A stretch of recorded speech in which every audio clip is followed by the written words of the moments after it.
Bonjour à tous, bienvenue dans Sika Market, l'émission de Sika Finance qui décortique l'actualité et les performances des sociétés cotées sur la BRVM. Au sommaire de cette émission, nous apprendrons dans notre première rubrique Allo Sika comment lire un relevé de compte FCP. Nous poursuivrons avec notre seconde rubrique Tour du marché, au cours de laquelle nous passerons en revue les performances de la BRVM au cours du mois d'août avant d'aborder les perspectives pour le mois de septembre. Nous terminerons notre émission avec la rubrique Meeting With, où nous nous entretiendrons aujourd'hui avec Nana Koulibaly Silla, vice-présidente du Women's Investment Club Côte d'Ivoire.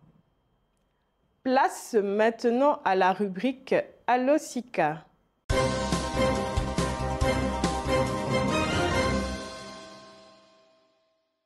Pour notre rubrique Allo Sika, destinée aux débutants, nous sommes aujourd'hui en compagnie de Ahmed Diallo, responsable recherche et analyse à Sika Finance. Bonjour Ahmed. Bonjour Maëva. Comment tu vas? Ça va très bien. C'est avec un plaisir renouvelé que nous te retrouvons pour cette émission. Et dans cette rubrique Allo Sika, le mois dernier, nous avons parlé de la notion de fonds commun de placement. Nous avons essayé d'expliquer à tous ceux qui nous suivent qu'est-ce qu'un fonds commun de placement, quels sont les avantages liés à un fonds commun de placement et bien sûr les risques d'un tel investissement. Aujourd'hui, avec toi, nous allons apprendre comment lire un relevé de fonds commun de placement. C'est bien ça. Je vais vous présenter un document mais qui retrace les mouvements d'un compte reçu par un client. Donc là, nous avons ici la date qui est marquée le 18 juin 2021, mais le client a effectué à cette date-là un versement de 500 000. Ensuite, mais la souscription qui est mentionnée dans ce document est de 490 196 francs. Et qu'est-ce qui explique la différence? Mais la différence est principalement expliquée par les frais de souscription, mais qui sont de 9 804, ce qui représente environ 2% mais du montant investi. Ensuite, nous avons la valeur liquidative qui est mentionnée, qui est écrit VL utilisé, c'est mentionné 6 803, ce qui correspond aux parts. Et à ce niveau, il faut signifier que la valeur liquidative utilisée correspond au prix de la part du fonds commun de placement au moment où le client a souscrit. Donc, exemple concret, si on a un fonds commun de placement d'une valeur de 1 million de francs CFA et qu'on se dit qu'on a 100 parts, 1 million divisé par 100 correspond à 10 000. Donc ici, la valeur de la part est 6 803. Très bien résumé, Maëva. Parfait.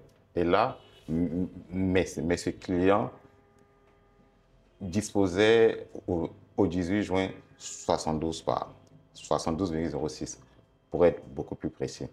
Et 6 mois plus tard, comment a évolué l'investissement effectué par ce client? Et 6 mois plus tard, nous nous trouvons le 3 janvier 2022, les parts, mais la valeur liquidative initiale qui était de 6 803 est passée à 8 631, ce qui donne une performance nette de l'investissement autour de 26,87%, ce qui est largement supérieur au DAT ou également au compte d'épargne. D'où surtout l'importance d'investir à la bourse pour les personnes qui ont déjà suivi une formation ou si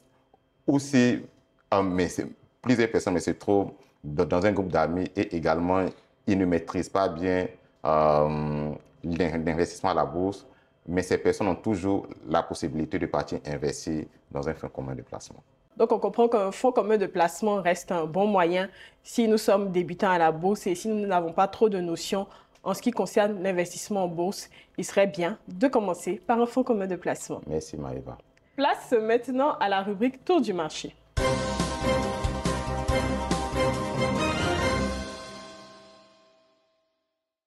Et pour notre rubrique Tour du marché, nous sommes toujours en compagnie de Ahmed Diallo, responsable recherche et analyse à Sika Finance.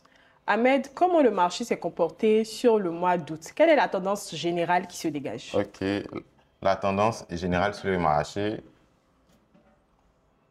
Ok. Mais le marché a enregistré une croissance de près de 3,10%. Nous nous sommes rendus compte que le BBM composite est passé de 310 points à 320,53 points. il est à signaler que mais les 320,53 points est le pic jamais enregistré par la BRVM. Il est possible de le regarder, de le vérifier sur le site internet de Sika Finance. Là, le site internet de Sika Finance, BRVM Composite. Déjà là, on se rend compte que les 320,91 points, mais ça correspond aux indices le plus élevés sur la BRVM. Voilà. Donc, mais la tendance est vraiment haussière. Il est même possible de l'observer sur quasiment, mais ces 15 dernières années, on flirte quasiment avec surtout le pic des années de 2015-2016. Et en quoi c'est pertinent l'atteinte des 320 points par l'indice de référence du marché? Mais ça traduit surtout la confiance des investisseurs, mais les entreprises cotées à la bourse. Le Sika Total Return termine également en hausse. Oui, le Sika Total Return termine en hausse de 4,14%, dû également à la hausse mais du composite et également à la distribution mais des dividendes. Au cours du mois d'août, quelles sont les sociétés qui ont réalisé les meilleures performances sur la BRVM? La meilleure performance a été réalisée par Allios Finance, qui a enregistré une forte croissance mais de 62,50%. On peut qualifier cette croissance mais de vraiment exceptionnelle. Elle était suivie de Uniwax et pour terminer de BNAB. La forte croissance de Allios Finance est principalement due à la publication des résultats de l'entreprise. Au premier semestre? Au premier semestre, effectivement, on peut le vérifier là. Là, voici la publication. Voilà. Voici la publication de l'entreprise Allios Finance ex-SAFCA, pour ceux qui ne savent pas. Donc, on se rend compte que lorsque l'entreprise a publié ses résultats à la bourse, nous avons noté une hausse du produit net bancaire de 20%. Mais le produit net bancaire correspond au chiffre d'affaires pour les entreprises corporate, entre guillemets. Et puis également, mais le résultat net de Allios Finance est passé d'un résultat déficitaire, c'est-à-dire de moins 37 millions à plus 225 millions, ce qui s'est traduit par une croissance de 710%. Et pour terminer, les investisseurs ont aussi observé que l'entreprise respecte désormais l'ensemble des ratios prudentiels. Donc aujourd'hui, SAFCA est une entreprise saine à tout point de vue. Donc tous ces éléments ont favorisé la hausse du cours de l'action au cours du mois d'août. À la seconde place du top 3, nous avons l'action Uniwax. Et oui, Uniwax, durant ce mois, nous sommes également rendus compte que les investisseurs ont priorisé les entreprises à faible capitalisation, c'est-à-dire Uniwax et BNAB. Et Uniwax, au premier trimestre, avait également surpris l'ensemble du marché avec un résultat de près de 8 milliards. Et ce résultat, on peut le vérifier là, on avait écrit un article dessus, voilà, a fait ressortir, mais le résultat net d'Uniwax au premier trimestre s'est chiffré à 8,2 milliards. Donc, mais l'entreprise au premier trimestre est passée d'une perte de 1,23 milliard au premier trimestre 2024 à un bénéfice de plus 8,2 milliards, ce qui s'est traduit par une hausse spectaculaire, mais de 768%. Mais il est à noter que cette hausse est principalement due à la vente de leurs sièges. Donc un résultat hors activité ordinaire. Un résultat hors activité ordinaire. Malgré ce résultats hors activité ordinaire, les investisseurs se sont rués sur le titre, tirant tirant quasiment mais, la valeur à la forte croissance que nous venons juste d'observer. Pareil également pour Bernabé, qui se trouve à la troisième place. Qui se trouve à la troisième place et qui a publié aussi un excellent premier trimestre. Un excellent premier trimestre autour de 16 milliards, mais le bénéfice est passé de moins 76 millions au premier trimestre 2024 à un bénéfice de plus 16 millions. Donc, pour faire simple, l'entreprise a enregistré une croissance de 121%. Merci Ahmed. Il faut de tout pour faire un monde. Donc, à côté du top 3, nous avons également le flop 3. Quelles sont les sociétés qui se sont démarquées avec les pires baisses au cours du mois d'août? Les pires baisses, nous avons BCC, Citab et Filtisac. BCC, la baisse de BCC est... Nous allons voir ensemble qu'est-ce qui a bien pu expliquer cette baisse. BCC, le titre avait enregistré la plus forte hausse également de son histoire. Donc là, graphique, il est même possible de le faire sur 15 ans. Voilà, on se rend compte que voici le pic. Donc, mais l'entreprise a enregistré, durant le mois d'août, la plus forte hausse de son histoire pour atteindre quasiment les 16 000 francs CFA. Donc, après avoir atteint ce pic, mais nous avons enregistré une légère correction de la valeur, ce qui fait remarquer que l'entreprise a terminé ce mois une légère baisse de moins 9%. Citab, mais pour Citab, il s'agit juste ici du détachement du coup, des dividendes, étant donné que l'entreprise Citab a distribué ses dividendes durant le mois d'août. Et c'est toujours observable là, Citab, partie événement. Et on verra le Citab, mais la Citab a distribué ses dividendes le 29 août et le détachement a eu lieu le 27 août pour un dividende de 2090 francs CFA. Ahmed, nous allons maintenant aborder les perspectives pour ce mois de septembre. À quoi devraient s'attendre les investisseurs au cours de ce 9e mois de l'année? Mais les investisseurs devraient rester focus, mais surtout, les valeurs phares qui n'ont pas encore publié leurs résultats, à savoir Orange Côte d'Ivoire, qui fait partie des plus grandes capitalisations de la BRVM, Ecobank CIB, donc là, mais nous avons une grosse valeur télécom et puis également des grandes entreprises bancaires qui n'ont pas encore publié les résultats. Donc, je pense que le marché devrait être drivé positivement ou négativement en fonction de la publication de ces différentes entreprises. Merci Ahmed. On se retrouve le mois prochain, certainement. Inch'Allah. Nous vous invitons à suivre l'actualité des sociétés cotées sur le site sicafinance.com, la référence économique en Afrique de l'Ouest. Place maintenant à la rubrique Meeting WIF.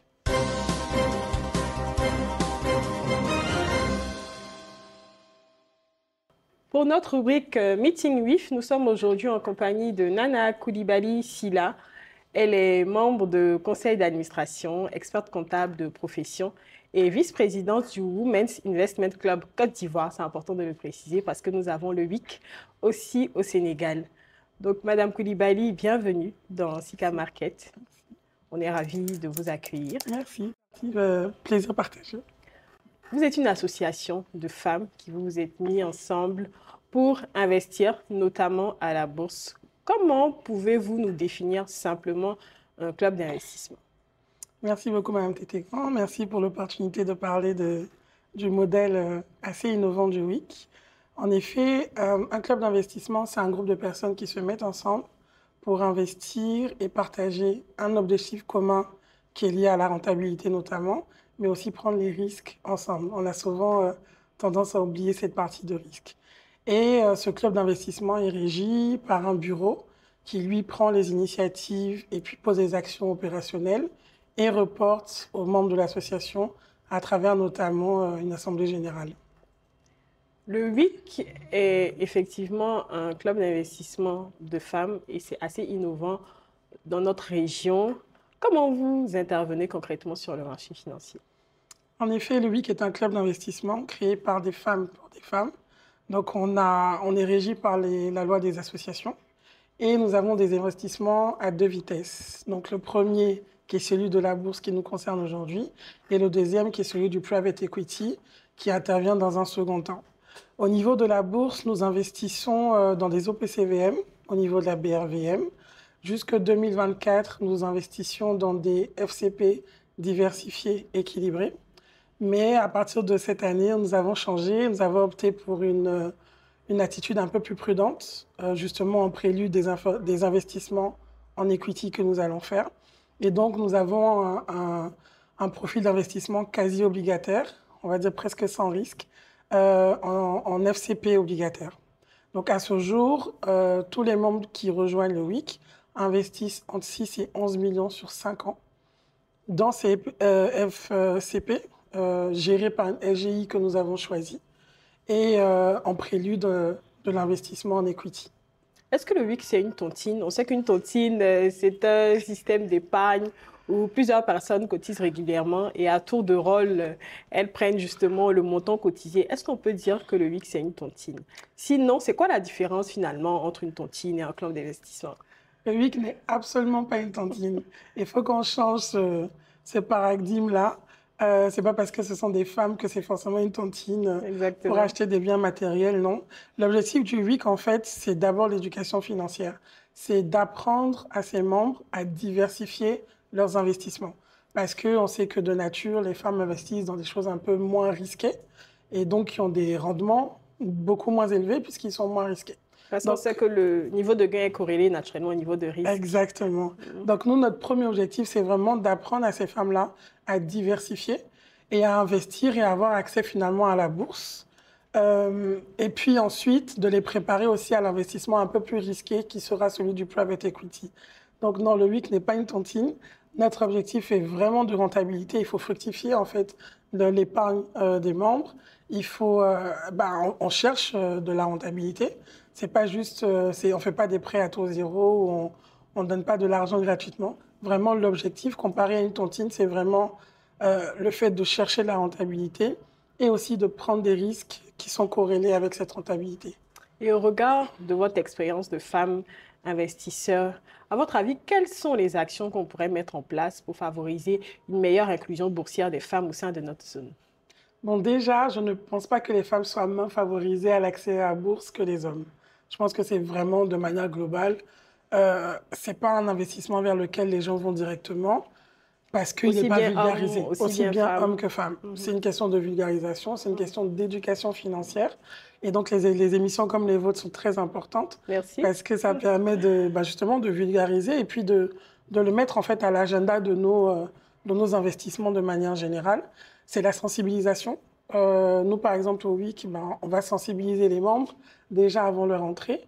Et après leur entrée, on va faire des formations d'éducation financière pour vraiment les porter en fait à porter ce genre d'investissement-là au centre de leur prise de décision. Et en fait, en agissant sur elles, ça se répand un peu sur tout leur écosystème et on commence à avoir des gens qui ont cet intérêt-là. Donc, je pense que c'est que de l'éducation, en fait, finalement. Et quelles sont les perspectives du WIC? C'est quoi les prochaines étapes pour vous? C'est vrai que vous investissez déjà à la bourse à travers des FCP. Vous avez aussi un programme WIC Academy à l'issue duquel vous investissez dans des projets portés par des femmes. C'est quoi les prochaines étapes pour vous, Madame Koulibaly? Alors, en fait, comme je vous disais tout à l'heure, l'investissement boursier permet de collecter une épargne, donc l'épargne des membres, en prélude de l'investissement en equity. Et donc, l'investissement en equity se fait via un fonds d'investissement qu'on a créé avec le Sénégal qui s'appelle WIC Capital. Donc, la prochaine perspective, c'est de closer le deuxième fonds qui sera de 20 milliards de francs CFA. Le premier était un peu moins, 4 fois moins. Et donc, avec cette épargne que nous avons collectée à la BRVM en Côte d'Ivoire et aussi au Sénégal, afin d'investir un peu plus dans des business qui sont détenus par des femmes. Et en effet, on s'est rendu compte que le financement n'était pas le problème premier. Il y avait la préparation à recevoir ce financement-là. On revient encore à la question d'éducation, la notamment structuration. financière, exactement. Et donc, c'est pour ça qu'on a créé la WIC Academy, qui est notre système de renforcement de capacité pour les entrepreneurs, pour leur permettre, elles aussi, de mieux connaître les différentes sources de financement et d'investissement, de faire des choix qui correspondent à leurs entreprises de manière un peu plus éclairée. Donc, à ce jour, quand elles sortent de la WIC Academy, elles sont capables de faire la différence entre une avance de trésor, un compte bancaire, un equity, une avance remboursable, une subvention, quelque chose qu'elles n'avaient pas avant. Et donc, elles peuvent prendre des décisions un peu plus éclairées pour leurs entreprises. Donc, nous sommes à la 2e cohorte aujourd'hui. Et notre objectif, c'est de pouvoir financer toutes celles qui sortent par ce canal-là de renforcement de capacité. Merci Madame Koulibaly. On ne pourrait pas mieux terminer. On vous le souhaite en tout cas de pouvoir financer davantage de femmes et c'est sûr qu'on aura un impact avéré sur le développement de nos pays. Merci, on vous attend, WIC. Bien sûr, avec plaisir. Sika Market referme ses portes pour aujourd'hui. Merci de nous avoir suivis. On se retrouve le mois prochain pour un prochain épisode. D'ici là, portez-vous bien.